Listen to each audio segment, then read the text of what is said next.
And I will remind everyone in the room that we do have not the best recording, and Kate gets to listen back to these meetings for the minutes. So if you could speak as loudly and clearly as possible, project well. As my mom said, I did too well growing up. So Adam is not available, so I've been asked to chair this meeting. So let me call the meeting to order. We have a quorum. So the first item of business is the attending and meeting the meeting, which is going live. We have a public comment period. Is anyone here from the community that would like to speak? No, okay. So moving on, let's call to order. Angela? Oh, present. Here. Craig? Here. Deanna? Here. Laurel? Here. And Nick is here. Do we need to take the agenda too? Yes. Okay. Yes. I would move that we approve the agenda. All right, is there a second? Second. It's been moved and seconded. All in favor say aye. Aye. Opposed? Okay, updates and reports from committees, beginning with the foundation. Hi, I'm Brenda Cardock. I'm the Executive Director of the Library Foundation. We want to welcome our new members. Chris Hebert is our new treasurer, and Lauren Morris is our new member, and our new RPL crossover member is none other than Craig Rock. We're very excited for all of our new members to join. Chris is a nonprofit finance manager. Lauren has a master's in library science working in educational tech. Craig brings his wealth of development knowledge to us. The second item we are planning is continuing for our online holiday shopping option. If you have a gift card or a spirit that you'd like to donate, please drop it off at my desk or at somebody in the library will bring it up to us. Also, we'll probably be asking you again if you would share our auction platform on social media or via email. That would be really helpful. We're getting some really exciting items, so we'll probably need help spreading the word. One is a 5-day turkey hunt. Another one is 2 days trout fishing in Decorah.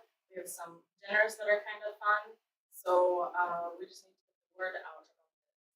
Lastly, as of July 18th, we're 83% for a goal of 70,000 in under. So does anybody have any questions? Is that for the year undesignated? That's what our goal is here, undesignated. Yeah. So you're kind of extra. Yeah, I think so. So we're a little bit over half a year, and a year and a half usually generates quite a bit. Are there specific items you're looking for still for the auction? Well, we are doing kind of some specific baskets. One is kind of like a book lover's basket. Another one is a Mardi Gras basket. We always like gift cards and spirits because we can build off those. We already have like a $120 bottle of whiskey that's going to be available. I don't know what they're going to add to that. We do have a movie party for 15 at Forte Living. They have those like recliner leather chairs. Those can be fresh pot popcorn and full-size candy bars and beverages. So that I think is going to be a cool kind of item. We have a 2-night stay at Sundara Spa, which the foundation is kind of paying the base for. But we're hoping we have 100 slots for items. So our goal is to raise $10,000. So that means that we have to get on average $100 for each slot. But like that turkey hunt is like $3,000 if we get that much. Opening bid is $1,000. That's why we need to get the word out about that one. But they're the beautiful turkeys there. I didn't know there were turkeys, but it's a Miriam turkey, kind of that big fat plump with feathers. You have to check it out at www.32auctions.com/library23, and you can see the items we're working on. It's preview right now. It'll be the 3rd through the 28th of November, and we'll have pickup here at the library. And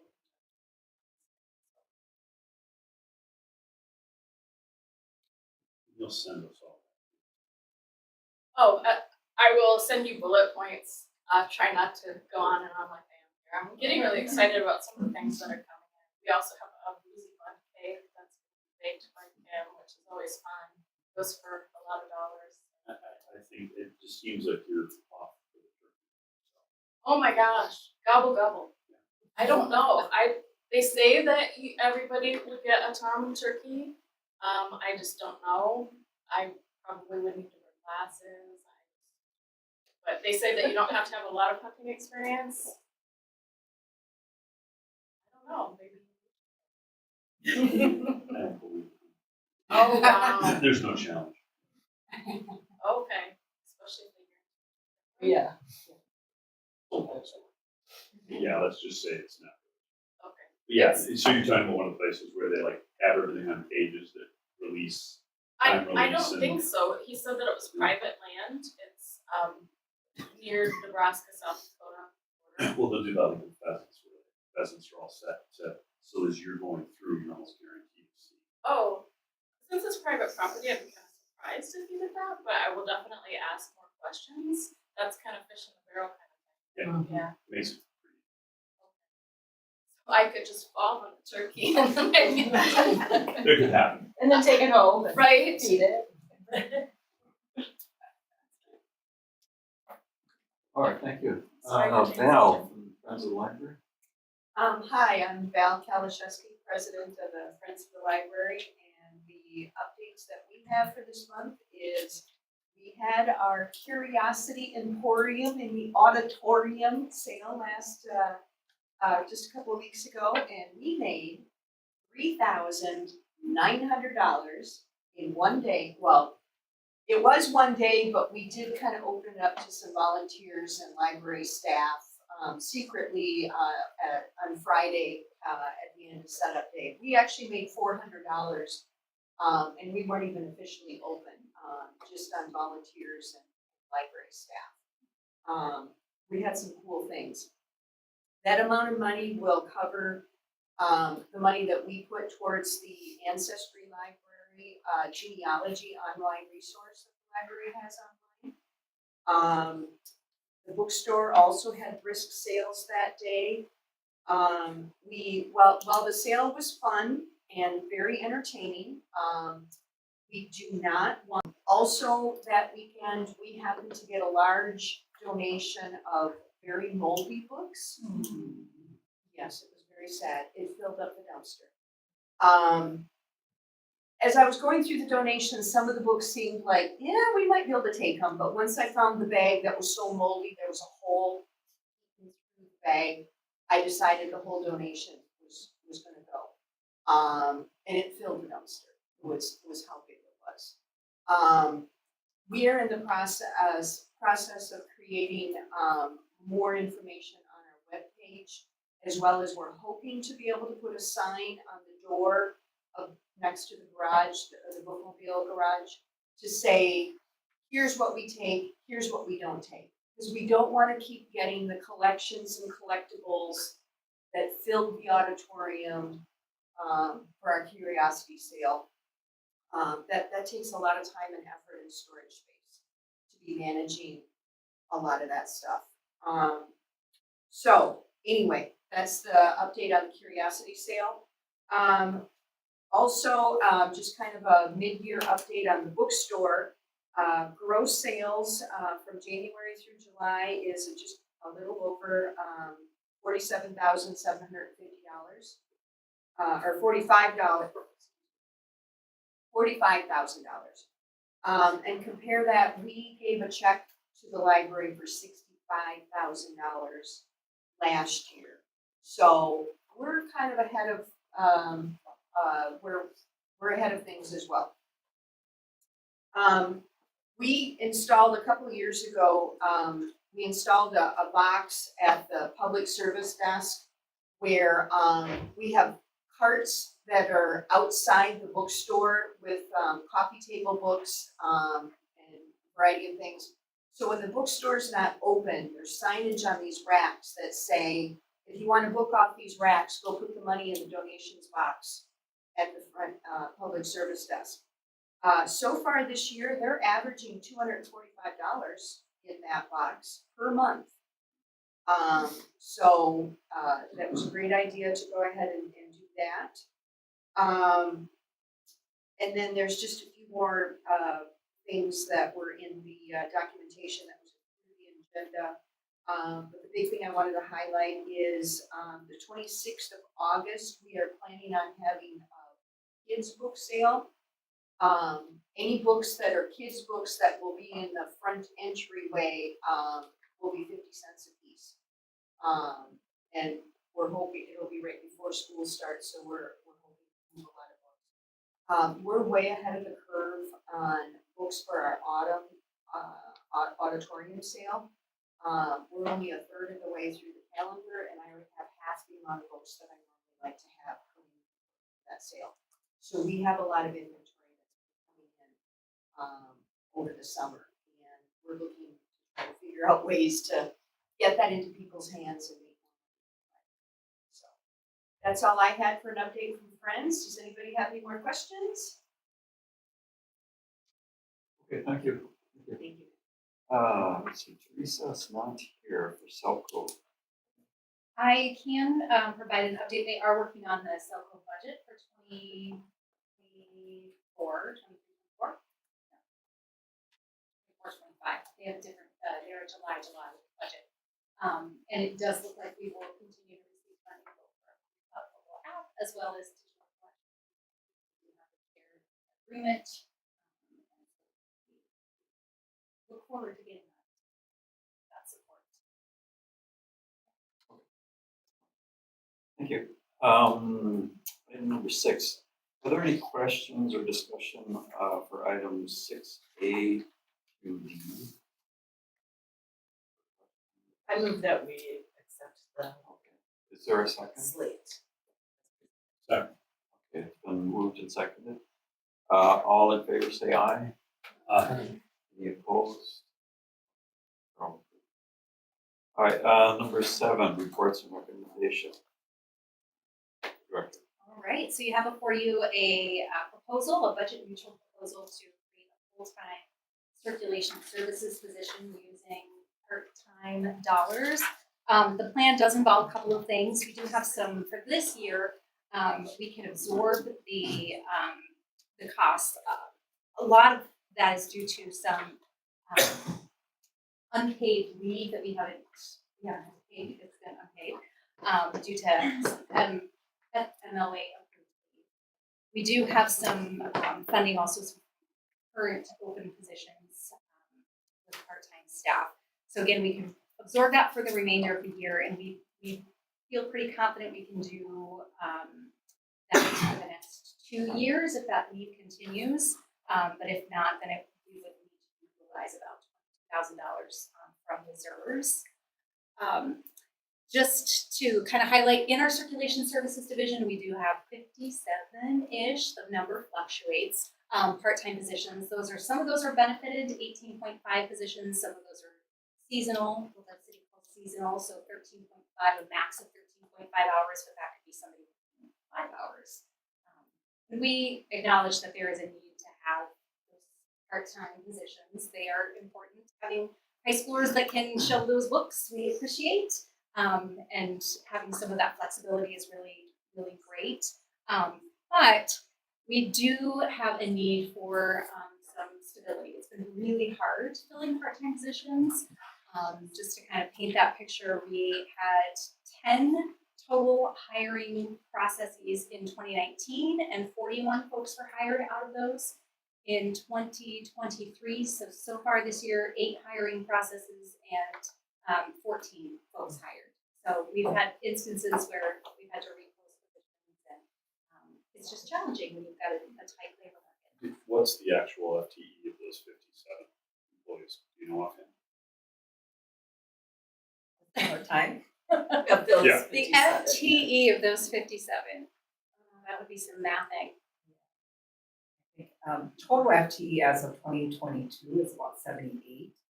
For the But entire of those, library. yeah, of those 57, I would have to do a calculation. circulation, because as Karen mentioned, it fluctuates. We have some that are working 5 hours, some that work 13.5, some that work 18.5. I was just trying to figure out the impact of one actual full-time person as opposed to I would say with, I think authorized staff, we have about 52, so I would say about 20 for all part-time staff throughout all divisions, not just in circulation.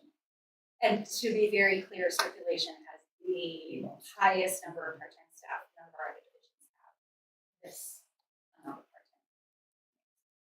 part-time. Is it budget neutral in its totality and, benefits and everything? Right? Full Yes. package, okay. Yeah. As long as that. Yeah, and you can see in the next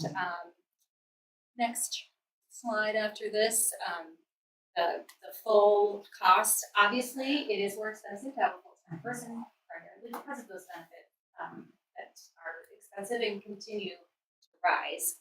We do contend that not having additional hiring processes, not having the onboarding and the training and the there is value in having long-term full-time folks.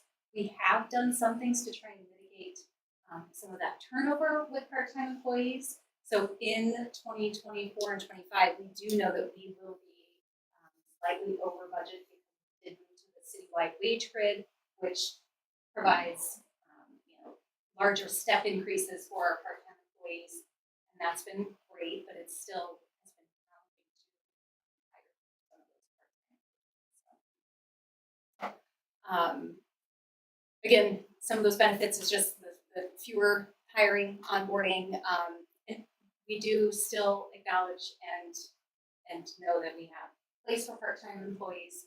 We just feel that in the circulation services division, we have space to push together some of the part-time hours and create this full-time position.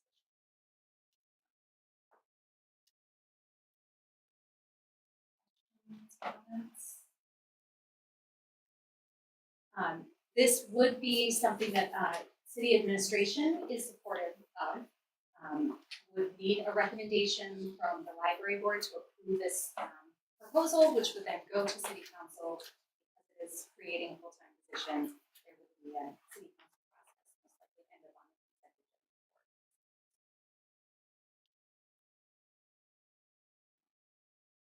agenda. Do you need a motion for that recommendation? Correct, yes. I would move that we recommend the library to this.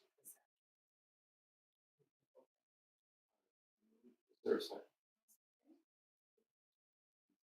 Any discussion? All right, all in favor, say aye. Aye. Opposed? All right, let's see. Library interdivisional. Yes. We have two teammates. Yes. Who have been really great at doing these displays and We have a small team that, small committee that deals with interdivisional displays. So I'm on that team, Heather Sarah, head of youth services, and then Elena Sessions from reference. And is also on that team, and Sarah joined from youth services. I'll just give you a brief overview of how and why we find that customers really love our displays. I know the circulation team often hears really great conversations happening at those displays where people are discovering new items that they didn't know they have. Elena's been putting some board games out there, which is really great for the people who don't make it upstairs and there's a collection up there. So just a really great way to highlight what we do and what we have. And we've been tracking numbers, and it really is increasing the books that are moving. I use it personally. I know there are some collections, especially in the youth services nonfiction, that people just don't find, and I put those out on display, and they're gone in a second. Yeah, and I find that we have some parents. I have 2 small children, and I understand when I bring them to the library, I don't always get upstairs to find books for myself. So I feel like I'm able to pull some things from the second floor, and it's fun to see families kind of browsing the display together and finding things that they probably would not go upstairs to find.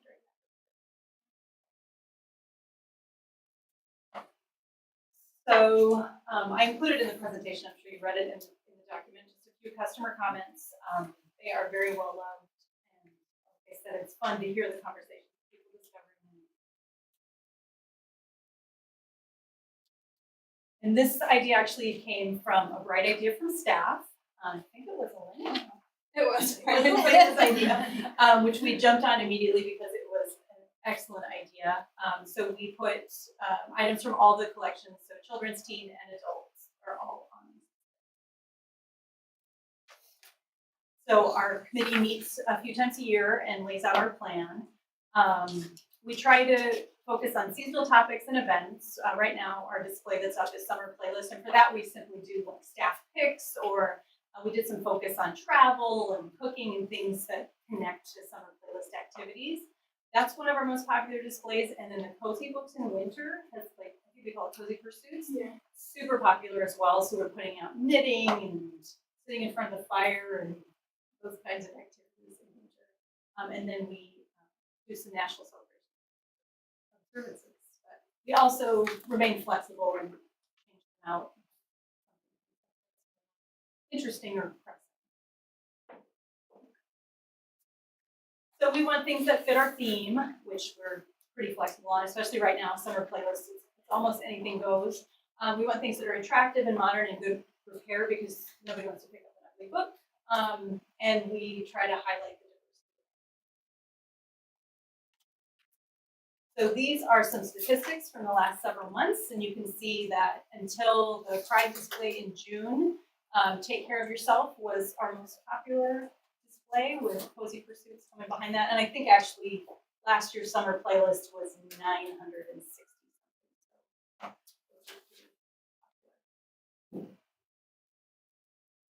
And then those are our upcoming displays for the rest of this year.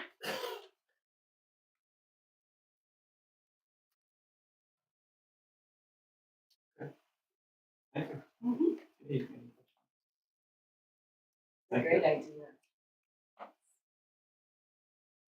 Okay. 8B, 2022 snapshot and data. Yeah, so I wanted to go ahead and just, I promised this last time, we did share the snapshot in the last board packet. That's this document that we do every year, but wanted to pick out some of the highlights and then also share a couple of other pieces. Some of these I got to share with our Olmsted County leadership team as part of their budgeting process last week. And so I wanted to also share here as well. So the big thing is that customers are returning, and that was very clear in our snapshot for 2022. 91% increase in library visits. We're also continuing to see more traffic through the door. We are still below 2019, our last normal year for visits, but we are seeing that nice uptick. Programming obviously saw a great increase between 2021 and 2022. Seeing those numbers continue to rise this year. Last month we had some really great programs. For example, we had Elephant and Piggy, which somebody texted me while I was on vacation, in the back of the Elephant and Piggy room because it was packed and it was amazing. We had a popular flower arranging class and lots of folks using our art room and Discover Cart, and also a number of school outreach visits. Our bookmobile visits are also increasing, and they continue to rise this year. And then our website visits. We actually have more web traffic this year than we did in 2019. So kudos to Alina, who does a lot of that heavy lifting for the website. Not only are people returning, but they're using our collection like crazy. And this is something in our Selco, our library directors regional meeting that lots of directors were also reporting.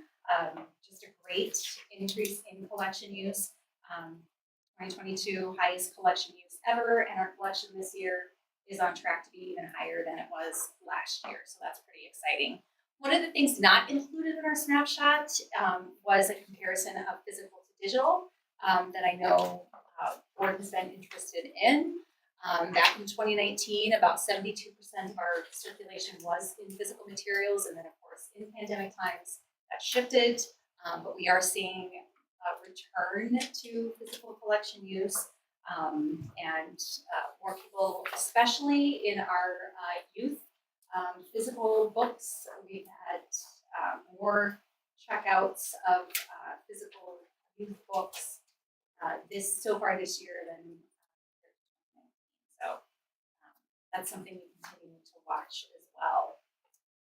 Last year, we talked about the social worker, or I guess earlier this year, my years are running together, that social worker pilot, which ended here at the library, but we were able to start the pilot in Olmsted County, and that started in April of this year.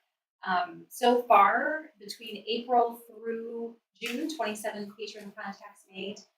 As a reminder, it's not the same as the previous pilot.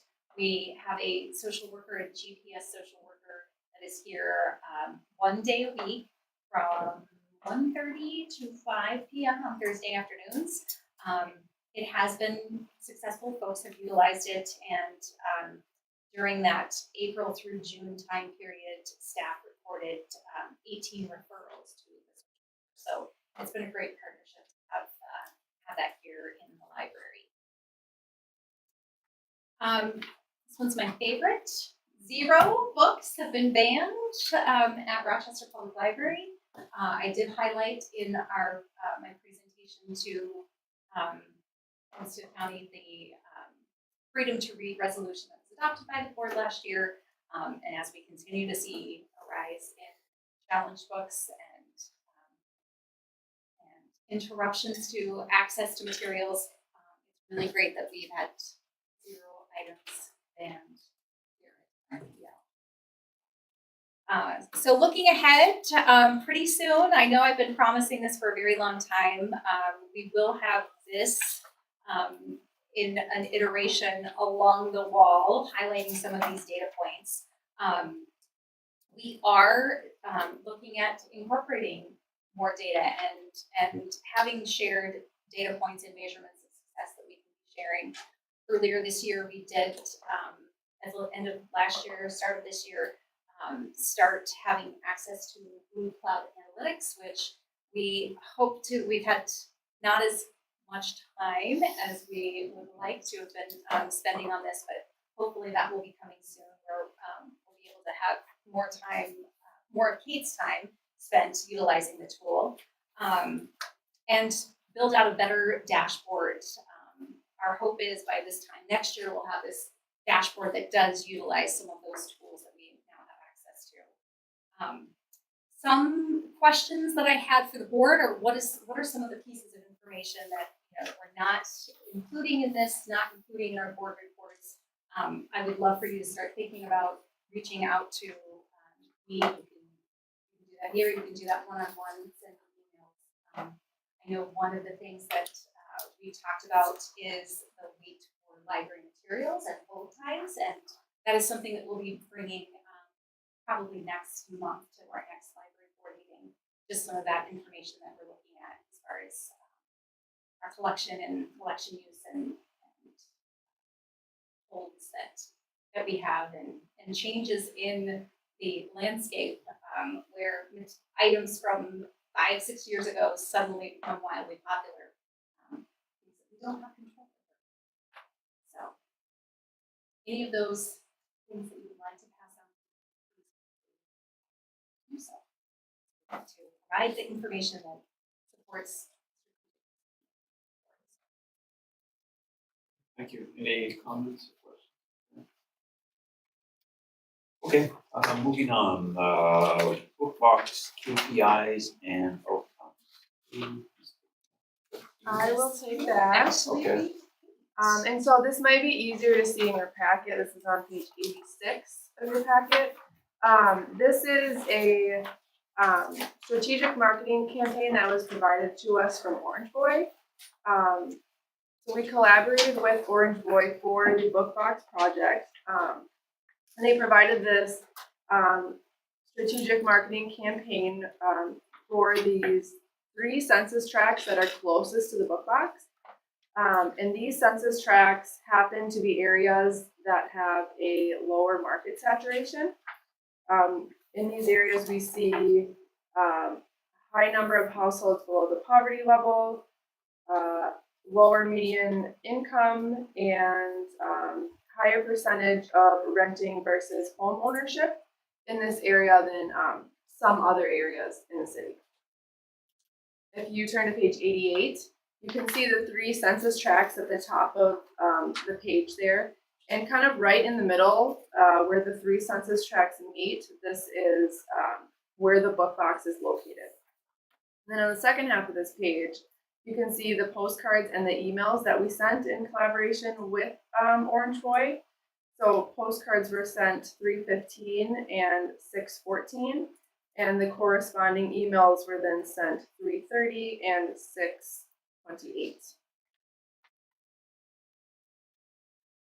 The next page are our results. So some of the data points that Orange Boy collected for us. Orange Boy reported 871 signups, which is an increase of 44% for these census tracts. And on the bottom, there's a graph that shows bookbox usage. The blue is number of customers, and the gray is total activity.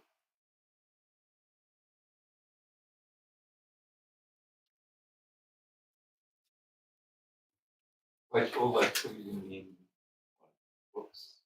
Circulation. Turned over. Right? Oh, Did they show any, I'm sorry, is there kids? Sure. Okay. Did they recognize any correlation between the media campaign and utilization? Yes, so that's kind of what Orange Boy was mainly looking at. Yeah. And we can't 100% say, oh, because Sure. we did this Can't prove campaign that, causation. yeah. But they were looking at it, and they do believe that there is a causation there, yes. On the next page then, Orange Boy also provided usage by age group. And so with this, we found that the 18 to 34-year-old category actually made up about 1/3 of BookBox users. So this is interesting to us because this is a demographic that is harder for us to hit. And it's not something that we necessarily intended with this project. So just kind of an extra tidbit there. But lastly, I wanted to touch on the KPIs that we had Orange Boy help us with. So in our action plan, we listed the KPIs of number of customers, number of checkouts, and increase in market saturation. So we have 202 customers who've used the book box to date, and we have a circulation of 730. We also saw an increase in market saturation in all census tracts. So the first census tract, a 2% increase, the second an 11% increase, and the third was an 8% increase. Any other questions on the report that Orange Boy provided for us?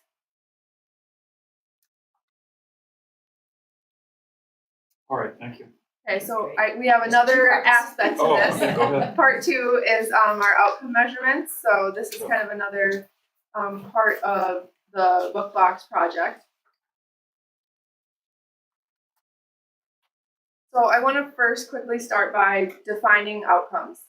So an outcome is defined by a change in attitude or behavior the individual perceives in themselves. And so this is something that we can't necessarily measure with statistics. So that's why we find it important to kind of reach out and ask these questions of community members. So the book box project fulfills our strategic priority B, and is also a part of the action plan to improve access to materials. So in addition to measuring those KPIs, we wanted to measure outcomes.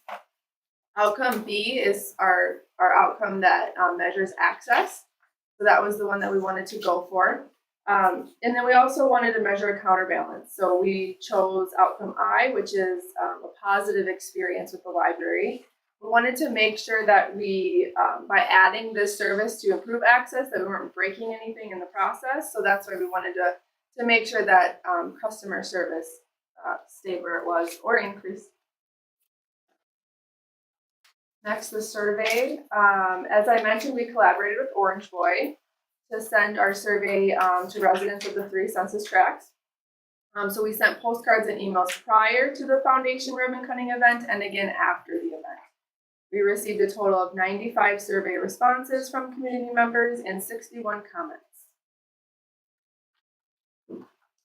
The first question that we asked survey respondents, it is easy for me to check out books or DVDs from the library. And what we're going for here is access. You know, is it easy for you to get to the library? Is it easy for you to get your hands on those materials? So the blue is the pre-launch survey responses, and the green is the post-launch. So we sent the first survey right when it was available. So before people really had a chance to get their hands on it, and then the green after they were able to. So do you have any idea why you actually had the number of people who strongly disagree went up? Yeah, I do actually, and that is because on our second survey, we had a few individuals who are not library users and would not don't have an interest in becoming library users, and those were not individuals who filled out the first survey. So I do know that that's why. So I would say that's kind of an outlier, but I left it on there. You can see though that there is an overall shift towards strongly agree for the post-launch survey. So we can kind of see that we're on the right track there. Next, we asked our counterbalance question. I have a positive experience when I check out books and DVDs from the library.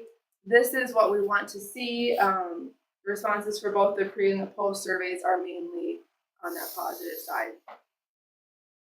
We didn't break anything. And then on the post-launch survey, we also asked, I use the book box and or plan on using the book box in the future. So we found that over 90% of survey respondents in these census tracts either use the book box or plan to use it, which is a pretty high number. But as you can see, then we have those few strongly disagrees who are not going to use the book box. And that's okay. Not everyone will, but 90% will. So we asked free text questions on each survey as well. So for the pre-launch survey, we asked to please leave comments about why it is hard for you to check out books or DVDs from the library. And we really wanted to identify those barriers to access for community members. So there were 12 comments that mentioned the location of the library or going downtown as a barrier to access. There were 8 comments that mentioned parking as a barrier, 2 comments that mentioned that they don't drive, and then 2 comments that mentioned construction.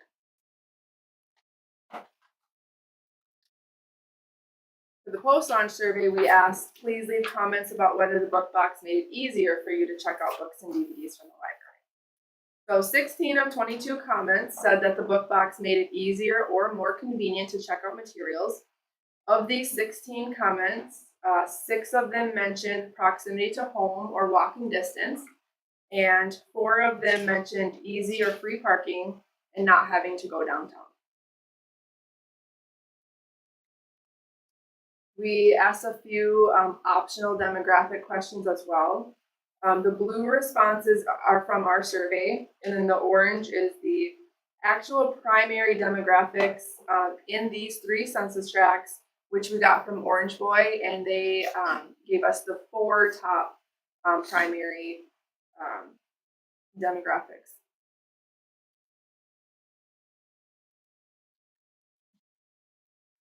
We also asked respondents, do you rent or own your home?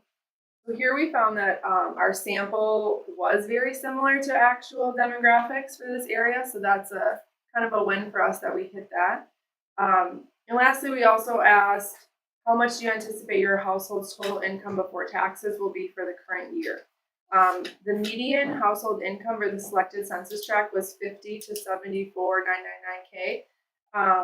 And of the respondents who answered, 60% are at or below this median income level. So we also hit this hitting the target audience. Yes, yeah. Questions? Did you have a good overall experience with Orange Boy, and did you find it? Yeah, I thought they were really nice to work with. What do you think, Jeremiah? Yeah, really have, I mean, this is their specialty. And so being able to bring in a program manager and a data specialist on their end to be able to talk the language and get to that point has been just absolutely great. And they're so flexible, and I'm hearing myself echo in my ear. They really have been able to kind of go that extra mile as a part of our contract. So when Kate and I met with them and brought up our KPIs, they're like, "Yeah, we'll throw those on the report." And so they built that out into our report so we can look at those stats. And it's just been a great resource to have.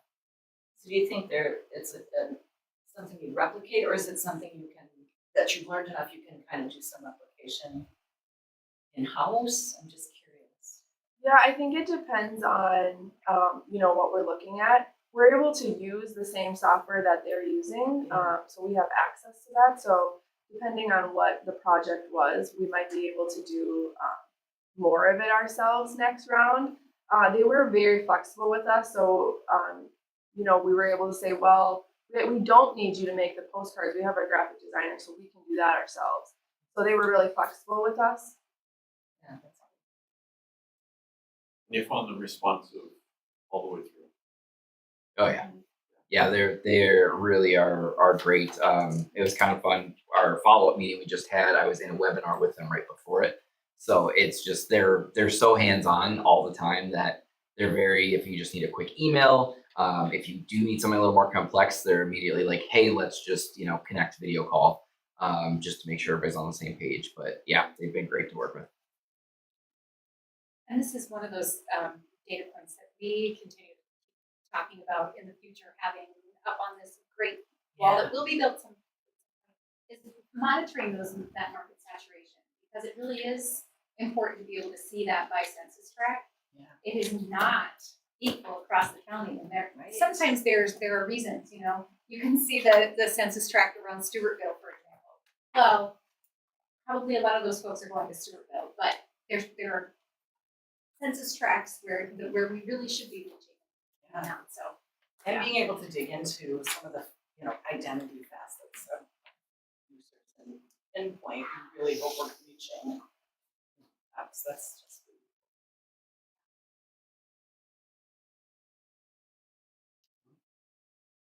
Okay. Okay, any questions, discussion of the items?